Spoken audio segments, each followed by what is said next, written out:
Hello WhatsApp ভাইয়ের আসসালামু আলাইকুম। আজকে আপনার সামনে আরও একটা নতুন বাইকের নতুন ভিডিও নিয়ে হাজির হলাম। বাইকটি সবে মাত্র হায়ার সিসি সেগমেন্টের মধ্যে বাংলাদেশে লঞ্চ করা হয়েছে ইয়ামাহা এফজেড 250। বাংলাদেশে কিন্তু বেশিরভাগ কোম্পানি তাদের হায়ার সিসি সেগমেন্টের বাইকগুলো লঞ্চ করে দিয়েছে। তারই ধারাবাহিকতা ইয়ামাহা কোম্পানিও কিন্তু তাদের এফজেড সিরিজের 250 সিসির বাইকটি বাংলাদেশে সবে মাত্র লঞ্চ করলো। তো এই বাইকটির প্রাইসটা একটু বেশি হলেও বাইকটি আপনার জন্য পারফেক্ট হবে কিনা এবং 2025 সালে সেই বাইকটি কিনা উচিত হবে কিনা আর বাইকটির সকল ভালো এবং খারাপ দিকে একটি ভিডিওতেই জানতে পারবেন। তো আশা করি পুরোটা ভিডিও জুড়ে আমাদের সাথেই থাকবেন।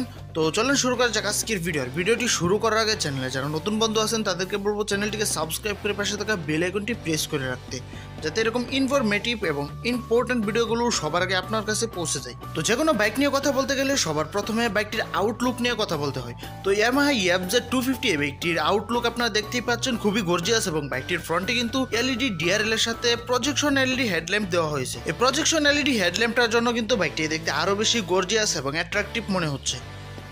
আর তাছাড়া কিন্তু বাইকটির আউটলুক কিন্তু অনেকটাই পরিবর্তন করা হয়েছে। আপনারা অনেকে হয়তো ভাবতে পারেন যে ইয়ামাহা এফজেড ভার্সন 3 বা 2 এর মতো হতে পারে। এটা একদমই কিন্তু আলাদা একটি বাইক। এটা আলাদাভাবে ম্যানুফ্যাকচার করা হয়েছে শুধু বাংলাদেশের জন্য। ইন্ডিয়াতে বাইকটির একের পর এক বিভিন্ন ভেরিয়েশন লঞ্চ করা হয়েছে। তো বাইকটি যেহেতু আমাদের বাংলাদেশে চলে আসছে, তো আশা করি বাইকটির সবগুলো ভেরিয়েশন আস্তে আস্তে বাংলাদেশে আমরা পেয়ে যাব। তো এখন চলেন জেনে নেওয়া যাক বাইকটির ইঞ্জিন পারফরমেন্স সম্পর্কে। একটি বাইক দেখতে যতটাই গর্জিয়াস হোক, বাইকটির ইঞ্জিনে যদি পাওয়ার এবং টর্ক ঠিকঠাক না থাকে তাহলে কিন্তু সেই বাইকটি আপনি রাইড করে কোনো রকম ফিল পাবেন না। এজন্য একটি বাইক পারচেজ করার আগে বাইকটি সম্পর্কে সবকিছু জেনে নিতে হবে, তারপরেই বাইকটি পারচেজ করবেন। তো ইয়ামাহা এফজেড 250 এই বাইকটির ইঞ্জিন সেকশনে ব্যবহার করা হয়েছে 4/2 বাল্বের একটি পাওয়ারফুল ইঞ্জিন। ইঞ্জিনটির সিসি ডিসপ্লেসমেন্ট দেওয়া হয়েছে 249 সিসি। ইঞ্জিনটি থেকে ম্যাক্স পাওয়ার পেয়ে যাবেন 20.3 BHP at the rate of 8000 RPM এ এবং ম্যাক্স টর্ক পেয়ে যাবেন 20 newton metre at the rate of 6000 RPM. আর এই ইঞ্জিনটিকে তো আপনারা ওয়েল কুল ফিচারের সাথে পেয়ে যাবেন। আর এই বাইকটির ইঞ্জিনে মোবিল ব্যবহার করতে হবে 1350 মিলি। এটা হয়তো অনেকের কাছে একটু বেশি মনে হতে পারে, কিন্তু বাইকটির ওয়েল কুল ফিচার সঠিকভাবে কাজ করার জন্য 1350 মিলি মোবিল ব্যবহার করতে হবে।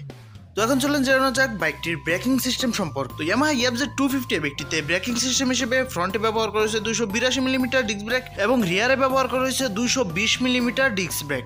তাছাড়া বাইকটিতে আপনারা ডুয়েল চ্যানেল এবিএস পেয়ে যাবেন।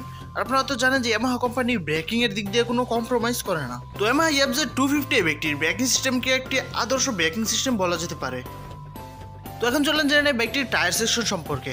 ইয়ামাহা এফজেড 250 বাইকটির ফ্রন্টে ব্যবহার করা হয়েছে 100/80/17 সেকশনের টিউবলেস টায়ার এবং রিয়ারে ব্যবহার করা হয়েছে 140/60/17 সেকশনের টিউবলেস টায়ার। তো বাইকটির রিয়ারে 150 সেকশনের একটি টায়ার ব্যবহার করা উচিত ছিল ইয়ামাহা কোম্পানির, যেহেতু বাইকটির সিসিটা একটু বেশি। তাছাড়া বাইকটিতে সাসপেনশন হিসেবে বাইকটির রিয়ারে ব্যবহার করেছে 7 স্টেপ অ্যাডজাস্টেবল মনোশক সাসপেনশন এবং ফ্রন্টে ব্যবহার করা হয়েছে টেলিস্কোপিক সাসপেনশন। এখন 2025 সালে এসে কিন্তু বাইকটির ফ্রন্টে মিনিমাম ইউএসডি সাসপেনশন দেওয়া উচিত ছিল ইয়ামাহা কোম্পানির, তবে ইউএসডি সাসপেনশন দিলে বাইকটির প্রাইস আরো কিছুটা বেড়ে যেত। তো এখন চলেন বাইকটির বডি ডাইমেনশন সম্পর্কে জেনে নেওয়া যাক। তো বাইকটিতে সিট হাইট দেওয়া হয়েছে 795 মিলিমিটার। তো আপনার হাইট যদি 5 ফিট 2 ইঞ্চি বা 3 ইঞ্চি হয় তাহলেও কিন্তু আপনি বাইকটি কমফোর্টেবলি রাইড করতে পারবেন। এবং বাইকটিতে গ্রাউন্ড ক্লিয়ারেন্স দেওয়া হয়েছে 160 মিলিমিটার। তো 160 মিলিমিটার গ্রাউন্ড ক্লিয়ারেন্স নিয়ে এই বাইকটি আপনারা বাংলাদেশের যে কোনো উঁচু নিচু রাস্তা দিয়ে রাইড করতে পারবেন অনায়াসেই। তো বাইকটিতে যেহেতু ফুয়েল ইনজেকশন সিস্টেম ব্যবহার করেছে, সেহেতু বাইকটিতে আপনারা মাইলেজ পেয়ে যাবেন 35 থেকে 40 কিলোমিটার প্রতি লিটারে এবং বাইকটি থেকে সর্বোচ্চ টপ স্পিড তুলতে পারবেন 140 কিলোমিটার প্রতি ঘন্টায়। ইয়ামাহা এফজেড 250 এই বাইকটিতে সেফটি ফিচার হিসেবে ডুয়েল চ্যানেল এবিএস এর সাথে পাচ্ছেন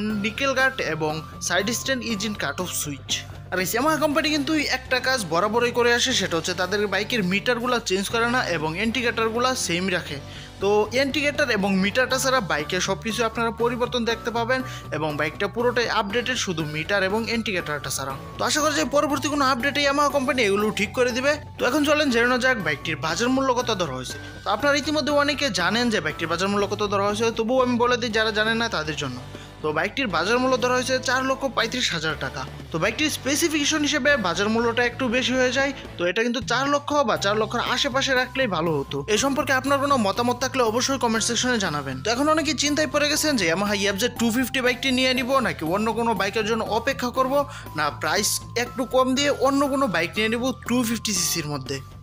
তো এখন কিন্তু বাংলাদেশে অনেকগুলো অপশন আছে এবং বাংলাদেশে বাইকও কিন্তু প্রচুর। বেশিরভাগ কোম্পানি কিন্তু তাদের হায়ার সিসির বাইক লঞ্চ করে দিচ্ছে বাংলাদেশে।